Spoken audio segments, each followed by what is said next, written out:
Hi everyone, thank you for having us today. I am Anisha Dubey. And I'm Anjali. So today we are going to perform Sham in Gilheriya and we hope you enjoy it. Thank you.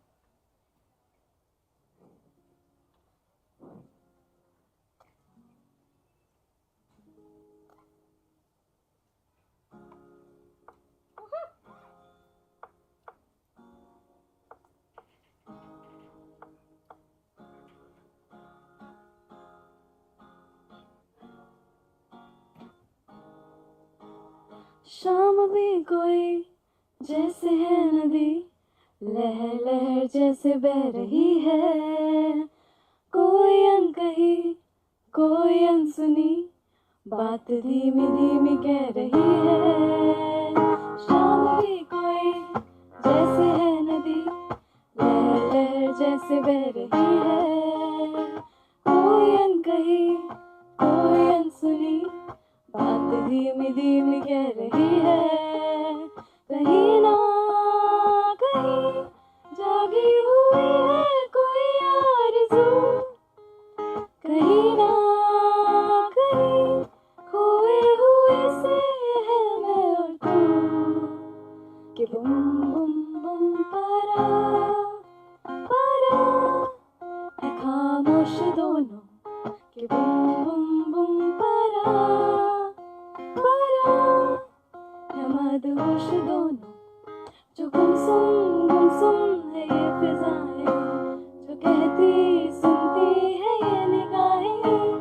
जो गुमसुम है ये फिजाएं, है ना। रंग बदल बदल के क्यों चहक रही है दिन दोपहरिया। मैं जानू ना क्यों फुदक फुदक के धड़कनों की चल रही गिलहरियाँ। मैं जानू ना रंग बदल बदल के क्यों चहक रही है दिन दोपहरिया। मैं जानू ना क्यों फुदक फुदक के धड़कनों की चल रही गिलहरियाँ। मैं जानू ना क्यों जरा सा मौसम सर फिरा है यहाँ। मेरा मूड मस्करा है जो जायका मनमानियों का है वो कैसा रस भरा है। मैं जानू ना मैं सही गलत के पीछे छोड़ के चली कचहरियाँ। मैं जानू ना क्यों फुदक फुदक के धड़कनों की चल रही गिलहरियाँ। मैं जानू हो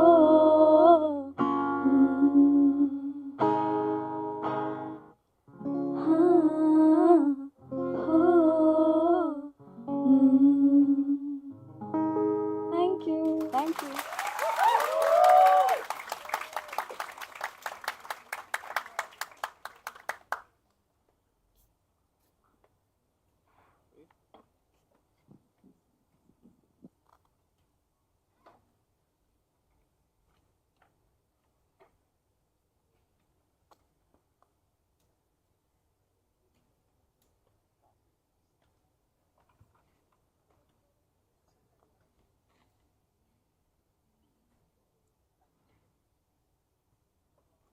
Thank you, Anjali and Anisha, for this amazing performance.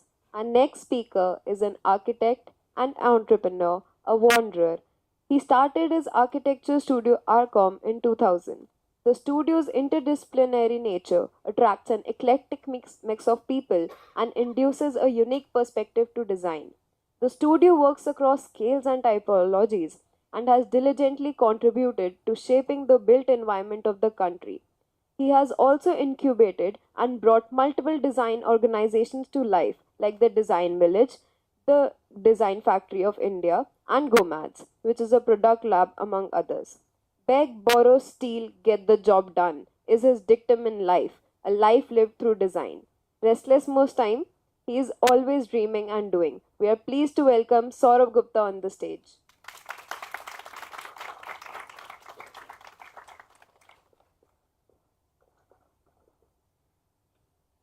Check. Life is like a bicycle. To keep your balance, you must keep moving. said Einstein. And of course, Steve Jobs. Stay hungry, stay foolish. These are all great life lessons. I have one too. Beg, borrow, steal, get the job done. I like provocation, and I like the discomfort in this phrase. This dictum has always been there as an icebreaker. It's like a wake-up call, a call that ensures responses, a conversation in action. I say, begging for wisdom, borrowing experience, and stealing time has always got the best chance to get the job done. This has been a mantra for walking the talk that has worked for me. In today's world of prolonged procrastination and data digestion, or perhaps one needs to call it digital diarrhea, let me dissect this from my lens for you all. Beg for wisdom fundamentally tells you to shed your inhibitions and stay a learner. Learn from anyone and learn anywhere. I simply travel. There are my design expeditions to explore cities and cultures. We call them Arco Tours. Arco Tours are annual architecture tours at my studio where a bunch of us travel across the globe for 2 weeks. The Arco Tour is a detour in life to explore architecture and oneself.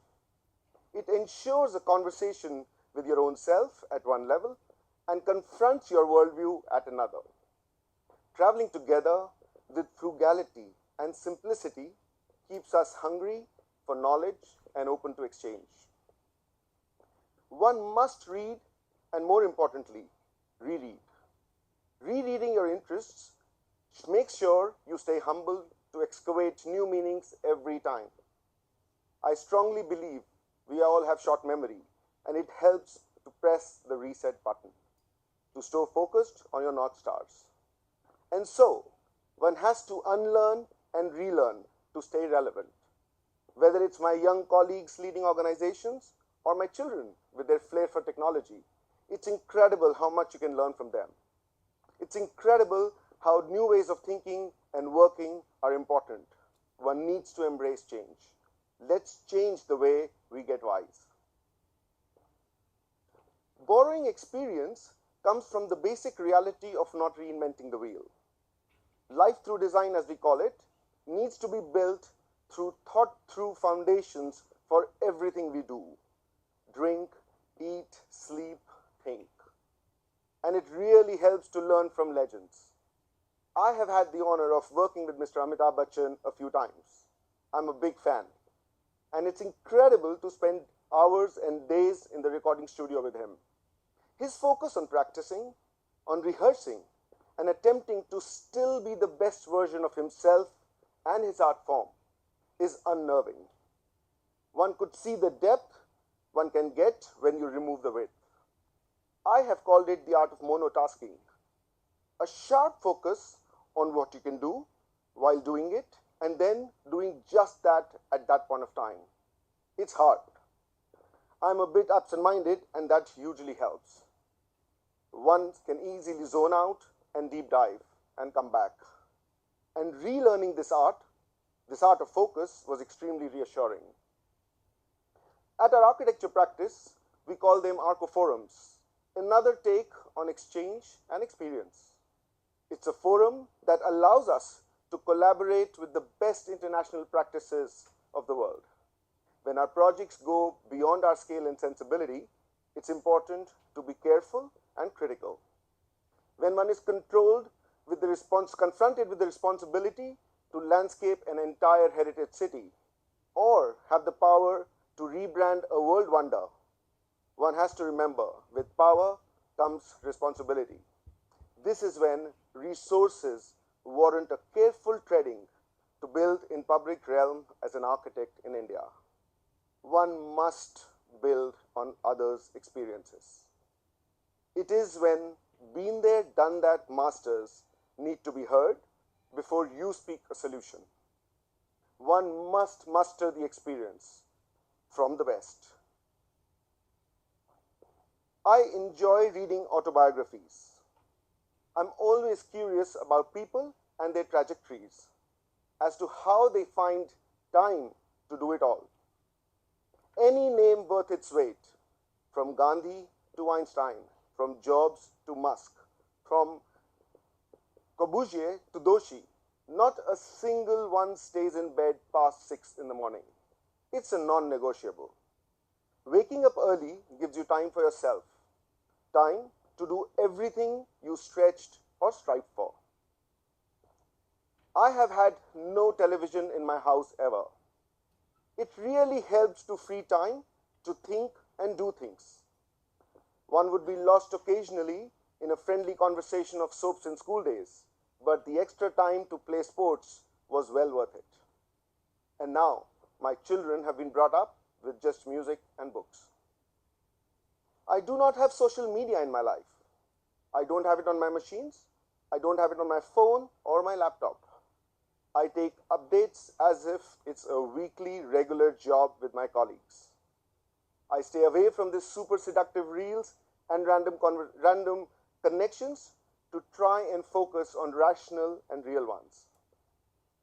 Rather than nibbling away from small habits and things, one must make a few decisions that can free up potentially a large amount of time on a schedule. It perhaps comes with a small degree of compromise and a fairly large degree of courage, but the benefits far outweigh everything else, always. It's the time you can easily steal out of your own life. With these traits, getting the job done needs the will to go the distance. I share two stories for this. We were asked by the state to look at the old city of Agra, Tajganj, the area around Taj Mahal. It needed a facelift for a better visitor experience. We extended our brief to make the city a key stakeholder. There were 11 owners to Taj Mahal, from UNESCO internationally to the Archaeological Survey of India to the local development authorities and municipal corporations of Agra. We wanted to pedestrianize and clean the city. One of the main ideas were to remove the black tarmac on all the roads of the city and thereby avoid the annual polluting relayering of Agra. We wanted to bring the original stone, the red stone, to cobble all the streets, a solution that could put the monument off its misery forever. No one seemed interested in authorizing this. One had to go to the Supreme Court of India to argue this as our case, and we won. It was something beyond the brief of an architect and way beyond the brief of a design practice. My second story is my journey of building a design school, the Design Village. Every entrepreneur in India will agree that the most fundamental challenge in running their shop, is the people they work with.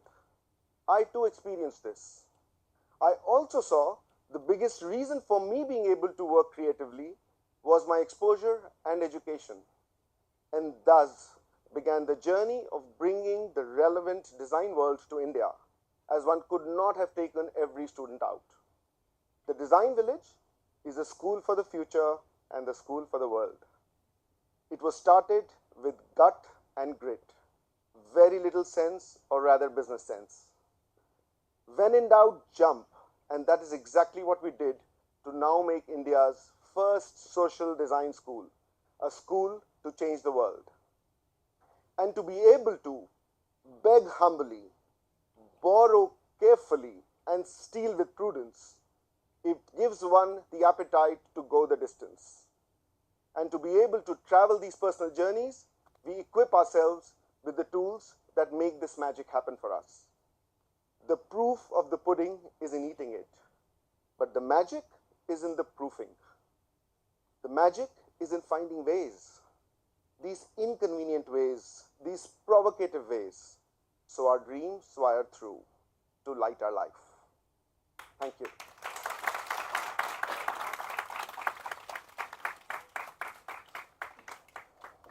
Thank you, Saurav. Our next speaker. In the vast landscape of architecture, she is always eager to explore beyond the confines of convention. Her journey began in the first house of India, where she first embraced architecture beyond blueprints. Now, at Studio Arcom, her multifaceted skills in design and architecture extend to communications, research, branding, narrative, and publications. Not content with traditional boundaries, she also spearheads Detours India, intertwining design and travel to inspire new perspective. Her never settle for less attitude makes her what she is today. Please welcome Akanksha Thapa on the stage.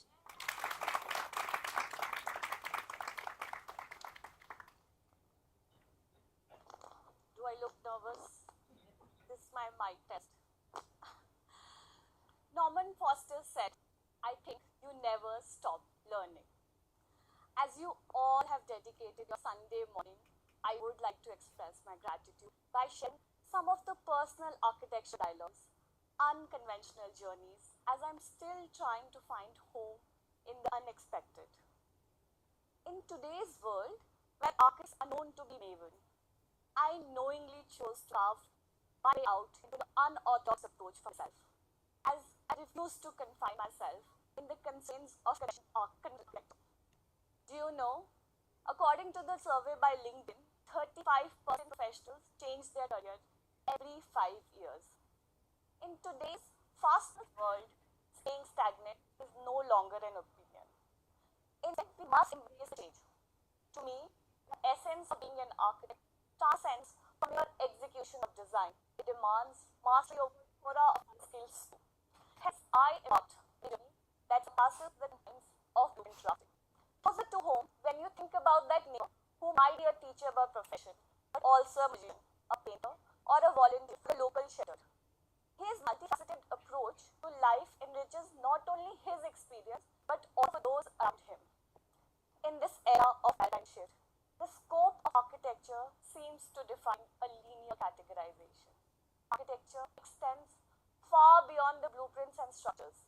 As architects, they are visionaries who breathe dreams into tangible forms, shaping not just the buildings but also the urban fabric. Reflecting back to the time in 2014, the point where my trajectory as a conservation architect took a gradual curve. It is then when I realized that I got a call from my thesis guide encouraging me to apply for a research architecture.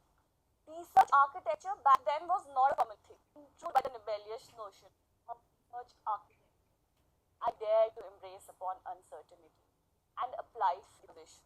Later, when I got a selection call, I was then briefed about my police evaluation. That's when I realized that the job was the President of India. New windows of newer horizons opened for me. The work transcended from mere architecture. It became narratives of architecture, design, history, and research. Picture a 22-year-old girl being around the president, conducting research for the first citizen of India. Accumulation of this chapter, I saw the release of 30 books in March 2017. This was the first time when I chose unconventional. An idea encouraged me to explore more in the diversity of architecture and drove me to join architecture organization. This professional journey of an architect involves navigating beyond the traditional practices, demonstrate the power of design by communication, the holistic approach of storytelling. It started with all kinds of jobs, really get the job done, or finish projects that were brushed under the carpet. Instead of doom scrolling, my job was to convey pedagogy to practice. Continuing this restoration, I led to meaningful endeavors and curated design architectural travel itineraries for architects and designers. This expedition contributed to the accumulation of architectural dialogues and discussions to inspire a lot of